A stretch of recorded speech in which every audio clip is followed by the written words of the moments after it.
Assalamualaikum teman-teman. Jadi kali ini aku akan membahas bahaya tentang minuman beralkohol. Nah, oke, langsung saja ya. Nah, kira-kira apa sih pengertian dari minuman beralkohol ini sendiri? Oke, jadi minuman beralkohol atau kadang disingkat minol ini adalah minuman yang mengandung etanol. Nah, etanol itu apa sih? Etanol adalah bahan psikoaktif dan konsumsinya ini menyebabkan penurunan kesadaran. Nah, di berbagai negara itu, penjualan minuman beralkohol ini dibatasi ke sejumlah kalangan saja.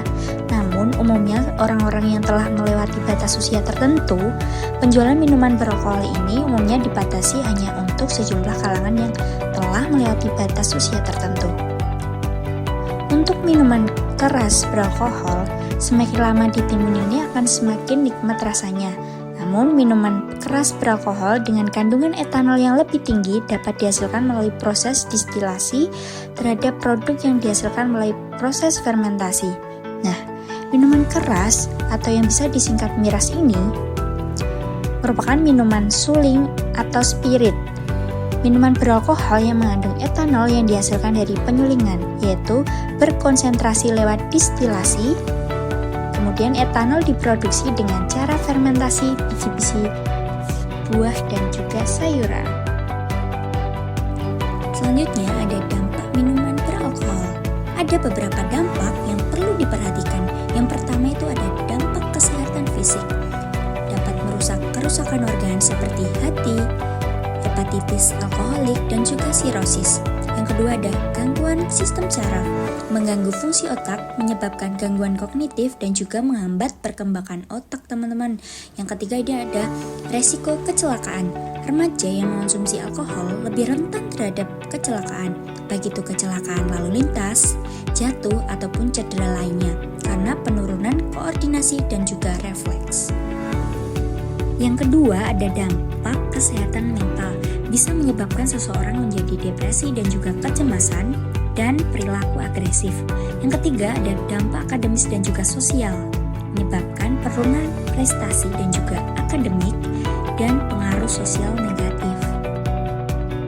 Nah, yang keempat ini ada ketergantungan dan juga penyalahgunaan, menyebabkan adanya resiko ketergantungan ini lebih tinggi untuk mengembangkan ketergantungan alkohol di kemudian hari. Kemudian ada gangguan penggunaan zat. Penggunaan alkohol dapat menjadi gerbang menuju penyalahgunaan zat-zat lain ini seperti narkotika dan juga obat-obatan terlarang. Ada beberapa bentuk dari minuman beralkohol, yakni ada bir, rum, whisky, vodka, wine, tequila, dan masih banyak lagi. Selanjutnya, ada beberapa faktor yang mempengaruhi seseorang menjadi pecandu. Yang pertama ada faktor dari keluarga. Keluarga selalu menjadi tersangka utama penyebab penyalahgunaan alkohol. Pasalnya, keluarga merupakan lingkungan terdekat yang secara tidak langsung mempengaruhi kepribadian dan juga perilakunya. Yang kedua ada faktor kelompok teman sebaya. Kelompok atau teman sebaya yang menggunakan alkohol memiliki kemampuan yang cukup untuk mempengaruhi orang-orang di sekitarnya untuk menggunakan alkohol. Yang ketiga ada faktor kepribadian. Pada remaja, biasanya penyalahgunaan alkohol memiliki konsep diri dan harga diri yang lebih rendah. Perkembangan emosi yang terhambat dengan ditandai ketidakmampuan individu mengekspresikan emosi secara wajar. Mudah cemas, pasif, agresif, dan cenderung depresi juga turut mempengaruhi.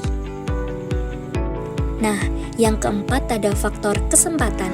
Semakin mudahnya untuk mendapatkan alkohol bisa dibilang sebagai pemicu penyebab maraknya pengkonsumsian minuman alkohol saat ini.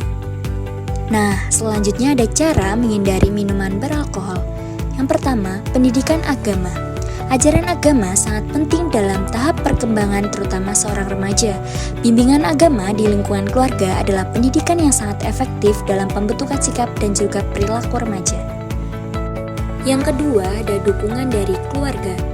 Keluarga berperan penting dalam memberikan dukungan emosional dan pengawasan terhadap aktivitas remaja. Yang ketiga, ada juga tindakan hukum yang bertujuan untuk mengatur peredaran minuman keras atau minuman beralkohol. Yang keempat, penerapan kebijakan yang ketat mengenai penjualan dan konsumsi alkohol, serta penegakan hukum yang juga tegas dapat membantu mengurangi akses remaja terhadap alkohol itu sendiri. Nah, yang kelima, bisa memberikan edukasi yang tepat tentang bahaya alkohol kepada remaja, baik di sekolah maupun di rumah. Itu sangat penting untuk mencegah konsumsi terhadap minuman beralkohol.